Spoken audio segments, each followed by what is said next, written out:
حول ولا قوة إلا بالله العلي العظيم. أعوذ بالله من الشيطان الرجيم.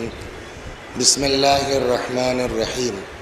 الحمد لله رب العالمين، والصلاة والسلام على سيدنا ونبينا وشفيعنا إن شاء الله أبي القاسم محمد.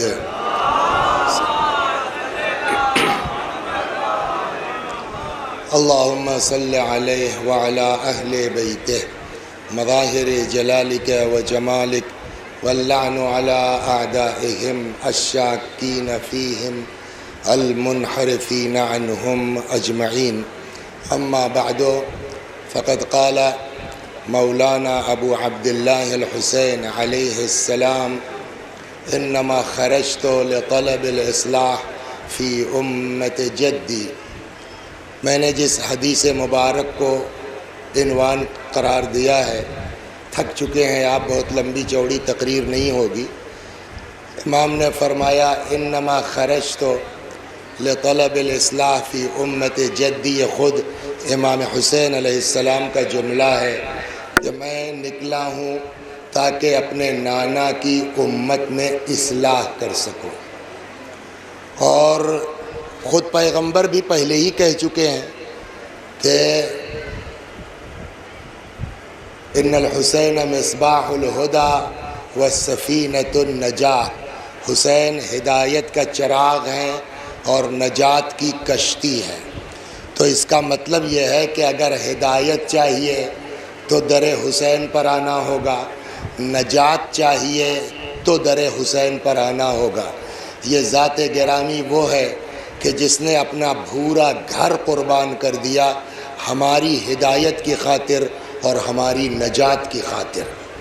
اس کا نتیجہ یہ ہے کہ جس دن سے وجود ہے اور قیامت تک امام کی ذات ہدایت کا سبب تھی، ہے اور انشاءاللہ رہے گی. ابھی امام حسین علیہ السلام پیدا ہوئے ہیں، کچھ دنوں کے ہیں. ام ایمن آغوش میں لے کے گھر سے نکلی ہیں. سامنے سے کچھ یہودی ہیں، ان کا ایک عالم ہے، شکل تو ہو ایسی، نظر پڑ گئی. کہتا ہے ام ایمن یہ بچہ کون ہے؟ جان بطول فرزند رسول علی کا لاڈلا ہے. ام ایمن چوم لوں، کچھ تو ہے نا، شکل میں کوئی تو ایسی بات ہے نا، چوم لوں. نہیں، کیوں؟ تم یہودی ہو، حسین طیب و طاہر. اچھا اگر کلمہ پڑھ لیں تو مجھ کو کیا اعتراض ہے؟ کہتا اشہد ان لا الہ الا اللہ واشہد ان محمد رسول اللہ. آسمان کی طرف رخ کرتا کہتا پروردگارا گواہ رہنا میں تیرے حسین کے ہاتھوں ایمان لایا. اب سمجھے نبی نے کیوں کہا تھا یہ حسین ہدایت کا چراغ ہے اور نجات کی. یہ نہیں کہ تھے، آج بھی ہیں. اور قیام ایک داستان میں آپ کو سناتا ہوں اور بس. اکثر آپ لوگ سنتے ہوں گے ہر بستی کا کوئی نہ کوئی بزرگ بمبئی میں ہے نا. اور جب آپ ان سے پوچھئے چچا بمبئی کب گئے تھے؟ ارے بابو 15 سال کے تھے تو کچھ بات ہو گئی بڑکی اماں سے تو جھولا لے کے بھاگے تھے. اب اس کے بعد آج وہاں جو ہے وہ کوٹھی ہے تو کار ہے تو یہ ہے. جب اس سے پوچھئے تو بھیا جھولا لے کے آئے تھے، محنت کیا سب ملا. تو اکثر ہو جاتا ہے نا، ہر گاؤں میں ایک دو بوڑھے اس طرح کی بات کرنے والے ملیں گے. ویسے ہی ایک لڑکا تھا، بہت توجہ سے سنیے آپ. ایک لڑکا تھا اپنے گاؤں سے بھاگ گیا کہاں؟ ارمنستان.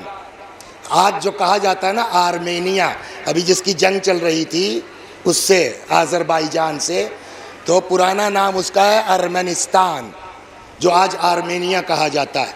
تو وہاں اس نے جا کے، اچھا پردیس میں آدمی کچھ کر لے کیا فرق پڑتا ہے؟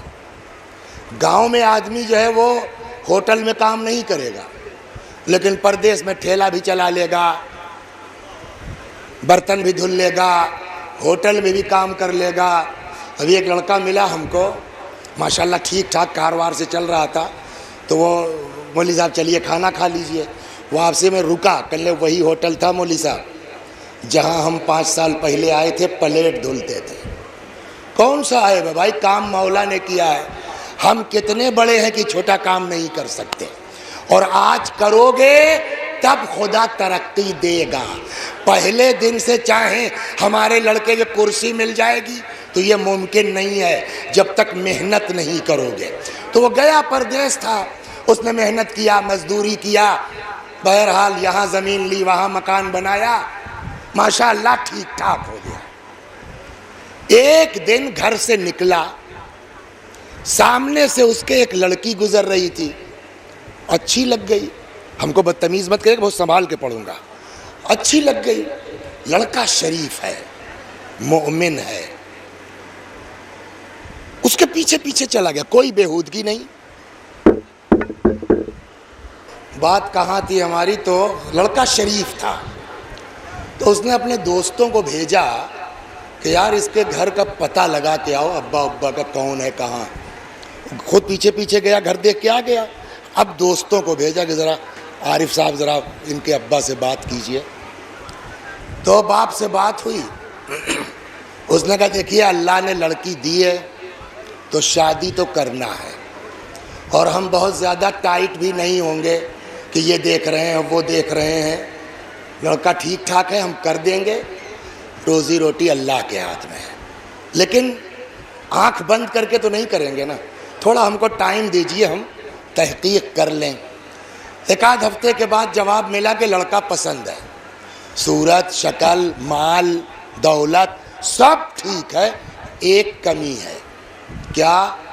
مسلمان ہے، شیعہ ہے، اس لیے کہ وہ علاقہ ارمنستان کا مسیحیوں کا تھا، اکثریت ارمنیوں کی مسیحی تھی، تو ہم اپنی لڑکی دوسرے مذہب میں نہیں دے سکتے۔ ہاں اگر یہ اسلام چھوڑ کے ہمارا مذہب اختیار کر لیتا ہے تو ٹھیک ہے۔ اس کے پاس جواب آیا کہ بھیا وہ تو تیار نہیں ہے، مگر یہ کہ تم عیسائی ہو جاؤ۔ اس نے کہا چھوڑو، کوئی ہماری برادری میں کال تھوڑی پڑا ہے لڑکیوں کا کہ ہم چلیں جو ہے وہ مذہب بدل دیں۔ یہ اثر بھی کس کا ہے؟ ان مجلسوں کا ہے، اس کو آپ ہلکے میں مت لیجیے۔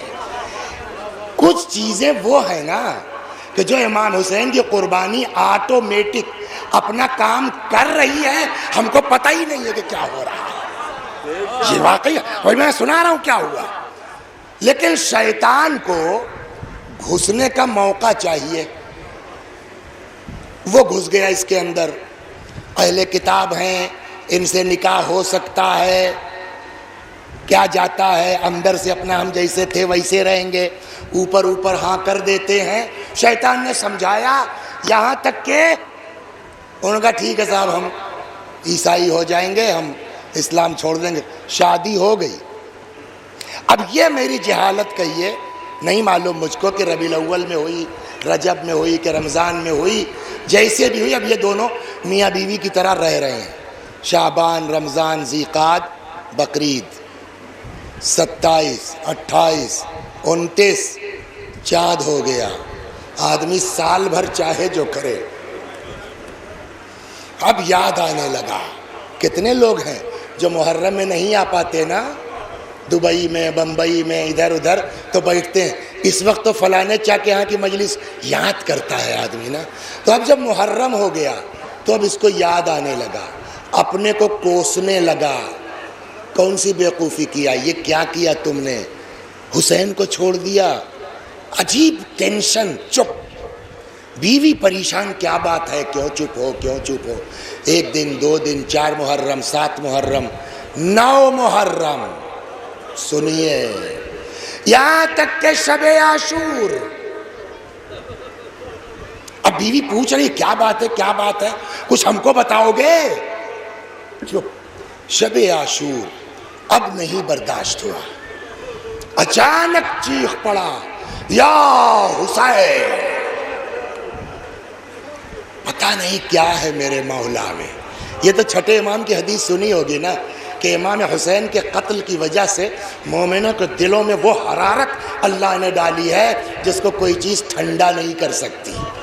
جب یہ چیخا یا حسین، بیوی بھاگ کے آ گئی. کیا بات ہے، 10 دن سے چپ چپ ہو، میں پوچھتی ہوں تم بتاتے نہیں ہو.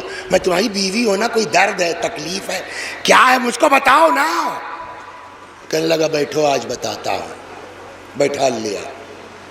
تم جانتی ہو تمہاری وجہ سے میں نے گاؤں، خاندان، محلہ، عزیز، رشتہ دار، حتیٰ اماں ابا، حتیٰ دین تمہاری وجہ سے چھوڑ دیا نا. کہاں؟ کہ مگر جانتی ہو ہم لوگوں میں ایک ذات ہے جس کا نام ہے حسین.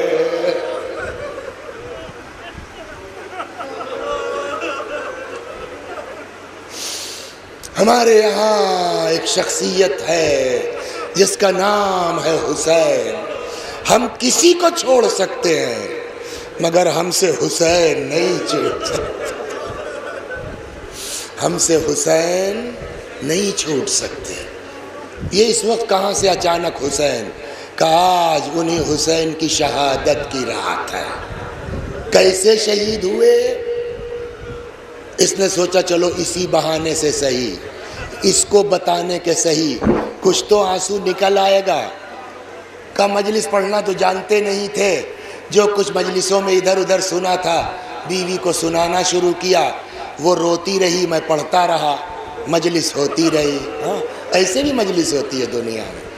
سو گئی، روتے روتے سو گئی. تھوڑی دیر کے بعد اس کی آنکھ کھلی تو اب اس کو کیا پتا مصائب کیا ہے، مجلس کیا ہے. کہنے لگی وہ قصہ پھر سناؤ جو ابھی سنا رہے تھے. میں نے پھر شروع کر دیا. شب عاشور تو ہی جتنا رول ہے. وہ اپنا میں پڑھتا جا رہا ہوں، وہ روتی جا رہی ہے. اچانک میں رکا. میں نے کہا یہ بتاؤ، میں پڑھ رہا ہوں، ہم لوگ چلو بچپنے سے، میں حسین کہتا ہوں، تم کیسے روتی کیوں ہو؟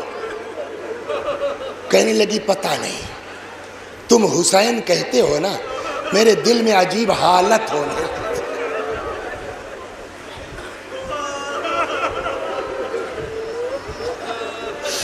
دو دن بچا ہے، 2 دن کو غنیمت سمجھیے. ہاں کہتا تو اس کا مطلب یہ ہے کہ تم اپنے اندر امام حسین کی محبت محسوس کر رہی ہو. کہ شاید لگتا ہے عجیب حالت میری ہوتی ہے، تم حسین کہتے ہو. تو اس نے دیکھا کہ اب معاملہ بالکل فٹ ہے. حسین ہدایت کا چراغ ہے. بات یہاں سے چلی تھی نا. کہتے ایک کام کرو، ہم نے تمہاری وجہ سے اپنا سب چھوڑا ہے، اب اگر تم کو حسین سے محبت ہے تو آؤ آج رات اسی حسین کے نام پر مسلمان ہو جاؤ. اس نے کہا میرے اماں ابا سے تو نہیں بتاؤ گے؟ کہ ان سے کیا مطلب ہے؟ کہ اس رات شب عاشور امام حسین کی محبت میں اس نے اسلام قبول کر لیا ہے. پڑھ دے حدیث نا، ان الحسین مصباح الہدی والسفینۃ النجاہ. میرے مولا کیا کام کیا ہے تم نے. یہی تو کہا تھا نا انما خرجت لطلب الاصلاح. یہ ہو رہی ہے اصلاح. بات ختم ہو گئی. کسی کو نہیں پتا. کہتا ایک دن میں نے سوچا کہ خالی ہاتھ آئے تھے، ایک جھولا لے کے آئے تھے. جو اللہ یہاں دے سکتا ہے وہ اللہ کہیں بھی روزی دے سکتا ہے. تو میں نے اپنی بیوی سے بات کی کہ جس حسین کے نام پر تم نے اسلام قبول کیا ہے اللہ وہاں بھی روزی دے سکتا. ایک کام کرتے ہیں، جو زمین جائیداد بنائی ہے جتنا بک جائے گا بیچ لیتے ہیں، پیسہ بنا لیں، جو نہیں ہوگا تمہارے باپ کو دے دیں گے. جس حسین کے نام پہ تم نے اسلام قبول کیا ہے چلو چلیں کربلا، زیارت کریں گے اور وہیں چھوٹی سی کوئی دکان کر لیں گے، وہیں مولا کی زیارت کریں گے. اس نے کہا ہاں چلو تیار. ساری تیاری ہو گئی. یہ سنیے توجہ سے، اور ایک جملہ میں ہر اس انسان کے لیے کہہ دوں جو تڑپ رہا ہے کربلا جانے کے لیے، مگر پیسہ نہیں ہے، مگر آمدنی نہیں ہے. دل سے چاہتے ہو نا تو مولا کسی کی خواہش رد نہیں ہونے دیں گے. ابھی سنیے آ رہی ہے بات. سب تیاری کر لی, سامان گھر کے کونے میں رکھ کے اپنے سسر کے نام پرچی لکھ دی, ہم لوگ جا رہے ہیں, اب ہم کو تلاش مت کرنا. باہر 2 گھوڑا لا کے کھڑا کر لیا, صبح کو بھاگ جائیں گے. سحر کے وقت اچانک میری بیوی کی طبیعت خراب ہوئی. ادھر ادھر پہلے میں خود دوڑا, نہیں کچھ کر پایا تو اس کے گھر والوں کو بلایا, وہ لوگ آئے, دوا, ڈاکٹر, حکیم. صبح ہوتے ہوتے مر گئی. وہ لڑکی بولیے مر گئی. اب کیا کریں, اب کچھ کو کر سکتے نہیں ہیں, بتانا پڑے گا. اب وہ لوگ آئے, ان کے یہاں کا عورت کو دفن کرنے کا طریقہ یہ تھا ارمنیوں کا کہ عورت کو غسل دے کے اس کا سارا زیور جتنا ہے پہنا کے, کفن پہنا کے تابوت میں رکھ کے تابوت سمیت دفن کرتے ہیں. وہ ہو گیا بیچارہ چپ, بول سکتا نہیں, لیکن اس پر واجب ہے کہ چونکہ شیعہ تھی اس کا غسل ہونا چاہیے, کفن ہونا چاہیے. کہنے لگا ہم نے بھی سوچا کہ چلو آج نہیں 10 دن بعد جائیں گے, یہ کام ضروری ہے. رات آئی, اپنا بیلچا پھاوڑا لیا, قبرستان پہنچا. آج جو قبر ہے تازہ وہ تو پتہ ہے نا کہ اس کو نکالوں گا تابوت, غسل و کفن دوں گا اپنے حساب سے جو مجھ کو آتا ہے, دفن کروں گا, پھر جاؤں گا کربلا. اب جو قبر کھودی تابوت غائب. سنیے یہاں ہے, اب جو قبر کھودی تابوت, تو ایک تصور ہو سکتا تھا کہ چونکہ زیور کے ساتھ دفن ہوئی ہے تو چور اچکے اٹھا لے گئے ہوں گے, لیکن تابوت تو غائب تھا مگر قبر خالی نہیں تھی. ایک یہ موچھ والا سو رہا ہے اس میں, ارے یہ کیا, اس کا مطلب چینج ہوا ہے نا. اگر چوری ہوتی تو لوگ تابوت اٹھا لے جاتے, زیور ور نکال لیتے, اس کو وہیں چھوڑ دیتے. لیکن یہ دوسرا آدمی کیسے؟ جلدی جلدی میں نے قبر برابر کی, بھاگا, ہانپتا ڈھانپتا آ کے سو گیا. آنکھ لگی, خواب میں دیکھا امام حسین علیہ السلام تشریف لائے. بس میرے بھائیو آ رہا ہوں مصائب کی طرح, تشریف لائے. کیا بات ہے, اتنا کیوں پریشان ہو, اتنا کیوں ٹینشن میں ہو؟ کہ مولا میری بیوی کا تابوت نہیں ہے قبر میں. کہ تو اس میں ٹینشن کی کیا بات ہے؟ کہ وہ مسلمان ہو گئی تھی, اس کا غسل ہونا تھا, کفن ہونا تھا اپنے حساب سے. کہ کیا تیری بیوی کربلا نہیں جانا چاہتی تھی؟ یہ ہے, کیا تیری بیوی کربلا نہیں, کہ وہ تو جانا چاہتی تھی, کہ تو وہ نہیں جا سکی موت کی وجہ سے, ہم نے بلوا لیا ہے. بس بس سمجھ رہے ہیں, اب یہ جتنا کر رہے ہیں نا کچھ نہیں ہے مولا کی محبت کے مقابلے. جتنا وہ چاہتے ہیں نا ہم کو آپ کو, اللہ اکبر اللہ اکبر. پتہ نہیں, میں نے کہیں پڑھا نہیں لیکن سن لیے, یاد آ گیا ہے. زیارت پر جب جاتے تھے تو پہلے 8ویں امام کے روضے پر ملتا تھا کھانا, کربلا اور بلا میں نہیں ملتا تھا. 1 سال ابھی 4-5 سال پہلے کی بات, ایسے ہی گئے تو ہمارے قافلے میں جو اب ڈیڈی تھی وہ کھانا لیے چلے. ارے ہم نے کہاں سے؟ کہنے امام حسین کے روضے پر, یہاں بھی ملنے لگا. کہ وہ جا رہے تھے, ہم کو مل گیا. تو دوسرے دن گئے ہم لوگ 2-3 لوگ, دفتر پہنچے.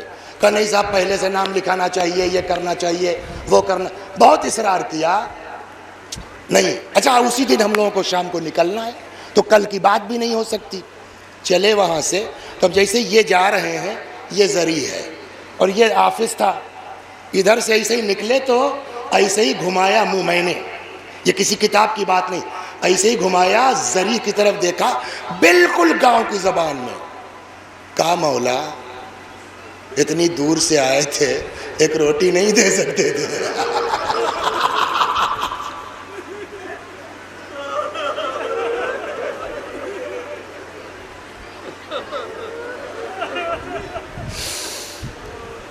چلے گئے اپنے دل میں بڑبڑاتے ہوئے. تو یہ تھا کہ شام کو آخری زیارت کر کے پھر نکلیں گے. تو جناب عباس کے روضے پر ایسے ہی بیٹھ گئے کہ اور لوگ بھی آ جائیں. تب تک ایک خاتون آئی, میرے پاس آگے کہتی ہندی. ہم نے کہا ہاں. کہ یہ 3 ٹوکن لے لو, سامنے سے کھانا لے لو.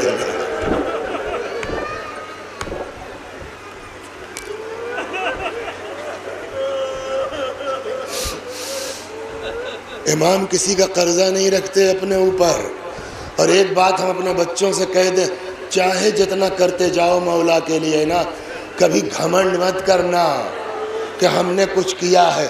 وہ جتنا چاہتے ہیں نا, ہم کیا کر سکتے ہیں. اب اس کی آنکھ کھل گئی, بھاگا کربلا, جا کے وہاں سے خدام سے بات کی. خدام نے کہا یار تمہارے خواب کی بنیاد پر ہم کسی آدمی کی قبر کھود دیں گے. ہوا کیا تھا؟ امام نے کہا کہ تمہاری بیوی وہاں مری, یہاں ایک شخص کا انتقال ہوا تھا جو ہمارے یہاں دفن ہوا, وہ ہمارے لائق نہیں تھا. ہم نے فرشتوں کو حکم دیا اس کی لاش وہاں ڈال دو, اس مومنہ کی یہاں لے آؤ. تو ہم اسی نشانے پہ پہنچے کہ صاحب یہاں ہے میری بیوی کا تابوت کربلا میں. لگے فلاں آدمی تھا, کہ وہ نہیں ہے, کہ تمہارے کہنے سے مان لے. پورا قصہ سنایا. ان کا بھیا تمہارے خواب کے چکر میں ہم کسی مومن کی قبر نہیں کھود دیں گے. کہ بھیا خواب نہیں ہے, بیداری میں دیکھا ہے کہ تابوت نہیں ہے اور وہ آدمی ہے. حلیہ بتایا پورا. اچھا جب اللہ کو کچھ کرنا ہوتا ہے نا تو ویسے ہی حالات بنتے ہیں. اچھا ٹھیک ہے, آدھی رات کے بعد آنا. کہتا پھر میں کچھ عورتوں کو لے کے گیا کہ اگر تابوت نکل آئے تو غسل و کفن ہو جائے گا.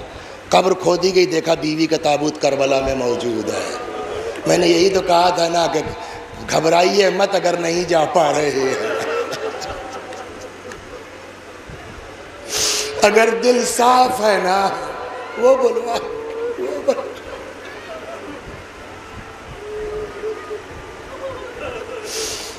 قبر کھودی گئی, تابوت نکل آیا, غسل و کفن دیا گیا. اب زیور کا کیا کریں, اس کو دفن کرنے سے کوئی فائدہ تو ہے نہیں. یہ قصہ اس بنا پر ظاہر ہوا.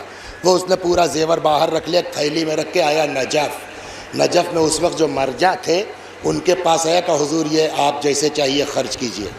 کہ یہ ہے کیا؟ خمس ہے, زکوٰۃ ہے, خیرات ہے, ہدیہ ہے, کیا ہے؟ تب اس نے اپنا یہ پورا قصہ سنایا, میری بیوی کا زیور ہے. کچھ سمجھ میں آیا. انما خرجت لطلب الاصلاح فی امت جدی, میں نکلا ہوں اپنے نانا کی امت میں اصلاح کے لیے. اور آج تک کائنات امام حسین کے نام پر ہدایت پا رہی ہے. اور کیوں نہ ہدایت ملے کسی کو.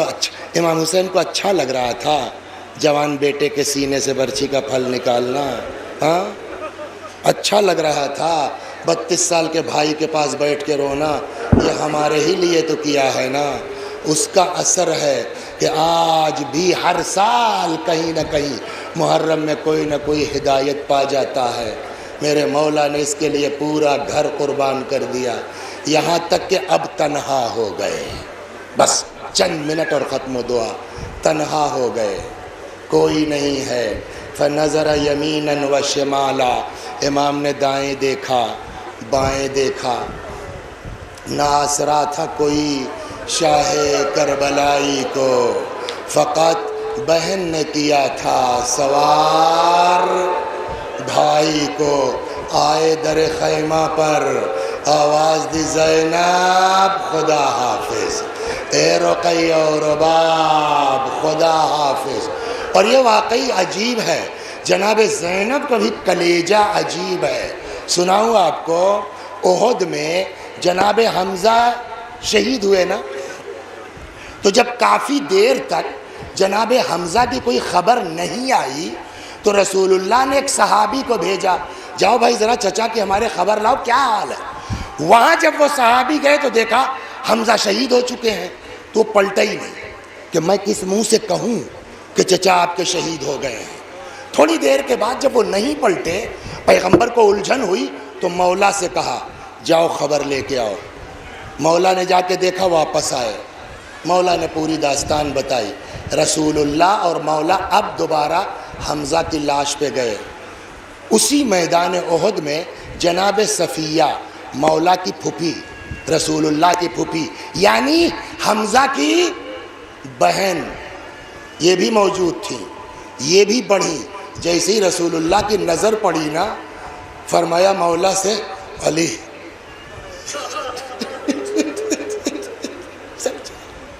ہٹا دو, بہن کو بھائی کی لاش پر مت آنا. میں کہوں گا یا رسول اللہ, آپ نے بہن کو بھائی کی لاش پہ نالے دیا، ہائے کربلا میں زینب، کون سا کلیجہ تھا۔ آرام آرام سے، زینب خدا حافظ،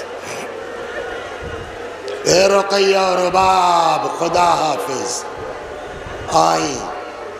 کہتے ہیں کہ جیسے ہی آئیں دونوں باہیں امام کے گلے میں ڈال کے لپٹ گئے، بھیا میں نہیں جانے دوں گی۔ اکیلی زینب یتیموں کو دیکھے، بیمار کو دیکھے، امام سمجھ گئے کہ اب زینب سے اجازت آسان کام نہیں ہے۔ فَأَشَارَ عَلَيْهِ السَّلَامُ إِلَىٰ قَلْبِ أُخْتِهِ، بھائی نے بہن کے دل کی طرف اشارہ کیا، نہ جانے اس اشارے میں کیا خصوصیت تھی، جدا ہوئی، اچھا بھیا جاؤ خدا حافظ۔ ابھی چند قدم چلے تھے کہ تب تک پیچھے سے آواز آئی، مہلاً مہلا یا ابن الزہرا، مہلاً مہلا یا ابن الزہرا، اے زہرا کے لال دھیرے دھیرے، اے فاطمہ کے دل بند آہستہ آہستہ۔ مڑ کے دیکھا زینب، اتر گئے۔ بہن تم تو اجازت دے چکی تھی نا، اب کیوں چلی آ رہی ہو؟ بھیا اماں نے کہا تھا جب میرا لال جانے لگے میں نہ ہوں گی، میری طرف سے میرے بعد بیٹے کے گلے کو چوم لینا۔ اے بھیا ذرا بند قبا کھولو، کوئی زینب کے دل سے پوچھے جس گلے کو چومنے جا رہی ہو ابھی اسی گلے پہ کند خنجر پھرایا جائے۔ جزاکم ربکم، آرام آرام سے، جزاکم ربکم۔ اب جب بات ادھر گھوم گئی تو اسی کو ذرا تفصیل سے 2-4 منٹ عرض کرتا ہوں۔ امام میدان میں آ گئے، انشاءاللہ یا اللہ اس مجمع میں جو لوگ ہیں خدا مرد و عورت ہم سب کو امام کی قبر کی زیارت نصیب فرما۔ انشاءاللہ جائیے گا نا تو وہاں آپ کو بتایا جائے گا یہی ٹیلا تھا، یہی بلندی تھی جہاں سے زینب بھائی کی جنگ کا منظر دیکھ رہی تھی۔ امام میدان میں آ گئے، بی بی اس بلندی سے دیکھ رہی ہیں، ادھر لڑتے لڑتے سنیں گے، تیار ہے نا سننے کے لیے؟ 2 دن بچا ہے، اب تکلف مت کرو رونے میں۔ کہتے ہیں لڑتے لڑتے ادھر آ گئے جہاں جناب عباس کی لاش تھی۔ آرام آرام سے سنیے، نظر پڑ گئی، گھوڑے کی لجام کھینچ لی، غور سے حضرت عباس کے لاشے کو دیکھا، فرماتے ہیں بھیا اٹھو اٹھو، اپنے بھائی کی جنگ دیکھو۔ وہاں سے لڑتے لڑتے آ گئے ادھر جہاں شہداء کے جنازے رکھے تھے، نظر پڑ گئی، لجام فرس کھینچ لی، غور سے دیکھا، فرماتے ہیں اٹھو، اپنے پیاسے امام کی جنگ دیکھو۔ جب کوئی جواب نہیں ملا، اب سنیے جملہ، غور سے دیکھا، اٹھو، اپنے پیاسے امام کی جنگ دیکھو۔ جب کوئی جواب نہیں ملا تو عجیب جملہ ہے مولا کا، یا ابطال الصفا و یا فرسان الحجا ما لی انادیکم فلا تجیبونی، اے میرے شیرو، اے میرے بہادرو، کبھی ایسا نہیں ہوا کہ میں نے تمہیں پکارا ہو اور تم نے میری بات کا جواب نہ دیا ہو۔ کہتے لاشیں تڑپ اٹھے، مطلب شاید یہ تھا مولا موت نے مجبور کر دیا ہے، ورنہ بھلا ہم اور جواب نہ دیتے۔ اللہ اللہ، لڑتے لڑتے لڑتے لڑتے میری ہمت نہیں پڑ رہی ہے۔ عام طور پر یہ مصائب میں عام دنوں میں بھی نہیں پڑھتا، آج دماغ میں ہے، سن لیجئے۔ روایت کہتی ہے لڑتے لڑتے اکبر کی تو برچھی پڑھی جاتی ہے نا، میرے مولا کی نہیں پڑھی جاتی، سخت ہے۔ سنا کسی زیارت میں چھٹے امام کا ایک فقرہ ہے، پہلے وہ سن لیجئے۔ فرماتے ہیں السلام علیکہ یا من سکن دمہ فی الجنان، سلام اس حسین پر جس کا خون بہشت میں جا کے رکا۔ اس کا کیا مطلب ہوا؟ بعض کہتے ہیں کہ شاید یہ زیارت کا جملہ اس حدیث کی طرف ہے کہ جس میں روایت کہتی پیغمبر نے سب کا خون شیشی میں جمع کیا تو وہ لے گئے۔ بعض کہتے ہیں ہو سکتا ہے اس مصائب کی طرف اشارہ ہو۔ کون سا سناؤں آپ کو؟ بالکل تیار ہو گئے ہیں نا؟ کہتے ہیں لڑتے لڑتے ایک وقت وہ آیا جب کسی نے تاک کے ایک بھالا امام کے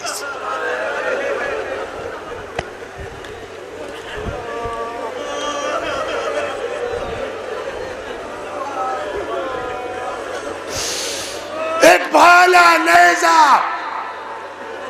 امام نے نکال تو لیا، لیکن روایت کہتی ہے خون فوارے کی طرح ابلنے لگا۔ حضرت نے چلو لگا دیا، جب چلو بھر گیا امام نے آسمان کی طرف اچھال دیا۔ روایت کہتی ہے ایک قطرہ زمین پر واپس نہیں آیا۔ شاید یہی کہا ہو چھٹے امام نے، سلام اس حسین پر جس کا خون بہشت میں جا کے ٹھہرا۔ اب جس کو اتنی کمزوری آ گئی ہو، اتنا خون، وہ گھوڑے پہ رک سکتا ہے؟ ہاں گھوڑے پہ ٹک سکتا ہے؟ نتیجہ یہ ہوا کہ حضرت گھوڑے سے زمین پر آ گئے۔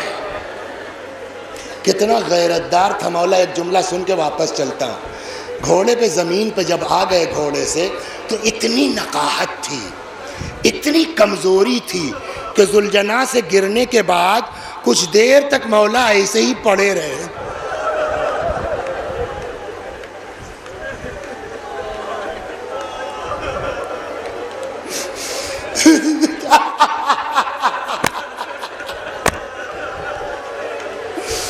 یا حسین،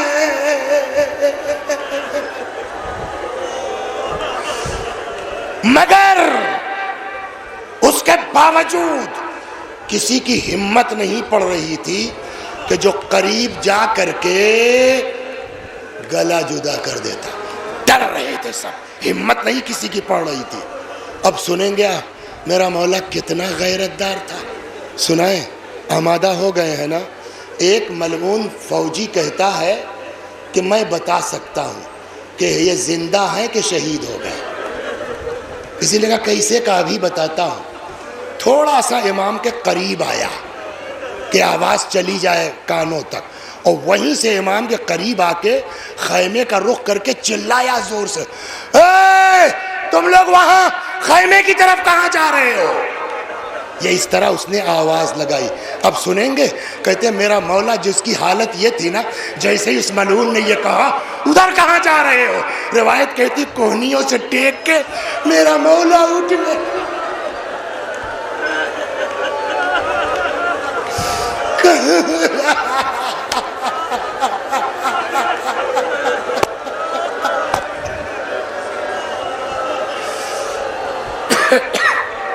کوہنیوں ٹیک کے میرا مولا اجرکم اللہ۔ بس بھئی اتنا سن لیجئے، ان یزیدی جانوروں سے کہیں زیادہ سمجھدار امام کا جانور تھا، امام کا جانور تھا۔ سنیں گے آپ؟ بس 2 منٹ تمام کر دیا میں نے، بہت طولانی ہو گئی۔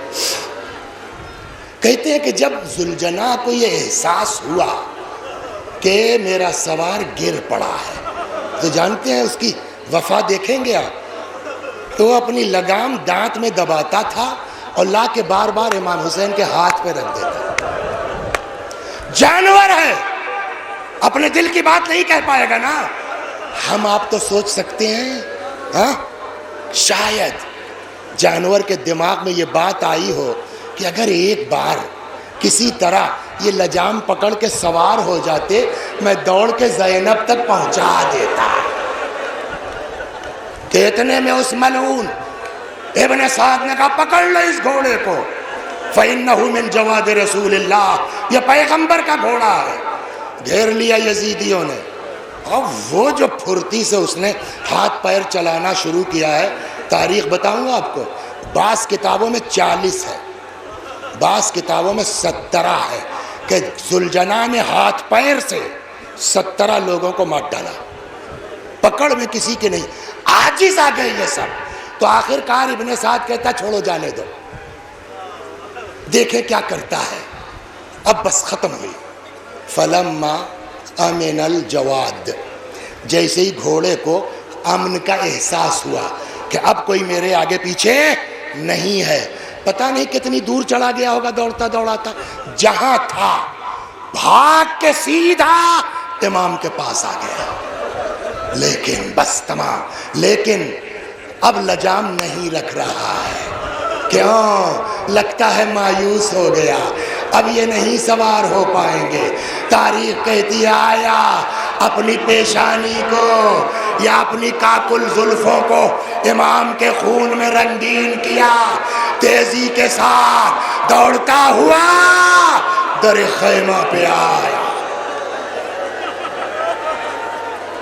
میں پڑھ رہا ہوں اور آپ سن کے اتنے دنوں کے بعد گریہ کر رہے ہیں۔ آپ بتائیے جب ذوالجناح خالی پلٹا ہوگا خیمے کی طرف، کبھی غور کیا ہے آپ نے؟ بعض گاؤں میں عاشور کے دن 7ویں کو ذوالجناح نکلتا ہے، دیکھا ہے؟ جب یہ ذوالجناح نکل کے مردوں کے بعد عورتوں میں جاتا ہے تو یہ عورتیں کیسا چلاتی ہیں ذوالجناح کو دیکھ کے، جبکہ ان میں کوئی زینب نہیں ہے، ان میں کوئی ام کلثوم نہیں ہے۔ اور اس دن عاشور کے وقت کیا ہوا ہوگا؟ آیا در خیمہ پہ ہنہنانا شروع کیا۔ ہنہنانا اس لیے کہ ہم یہی سمجھیں گے کہ ہنہنا رہا ہے، اس لیے کہ ہم آپ جانور کی زبان تو سمجھتے نہیں، لیکن امام جانتے ہیں۔ پتہ ہے وہ کیا کہہ رہا تھا؟ 5ویں امام کی روایت ہے، فرماتے ہیں در خیمہ پہ آ کے اپنی زبان میں کہہ رہا تھا الظلیمہ الظلیمہ من امت قتلت ابن بنت نبیہا۔ اور کتنے ظالم ہیں یہ لوگ، کتنے ظالم ہیں یہ لوگ جنہوں نے اپنے نبی کی بیٹی کے بیٹے کو مار ڈالا۔ یہ آواز خیمے کے اندر پہنچی، بیویاں گھبرا کے نکل آئی، کسی نے گھوڑے کی گردن میں باہیں ڈال دی، کچھ آ کے گھوڑے کے پیروں سے لپٹ گئی۔ اولاد والو کہتے ایک مرتبہ 3-4 سال کی بچی آتی ہے، غور سے ذوالجناح کو دیکھتی ہے، کہتی ہے میرے بابا کے گھوڑے بیتنا بتا دے، حل سقیا بھی ہم قتل عطشانا، ارے میرے باپ کو پانی ملا تھا یا میرا بابا پیاسا مارا۔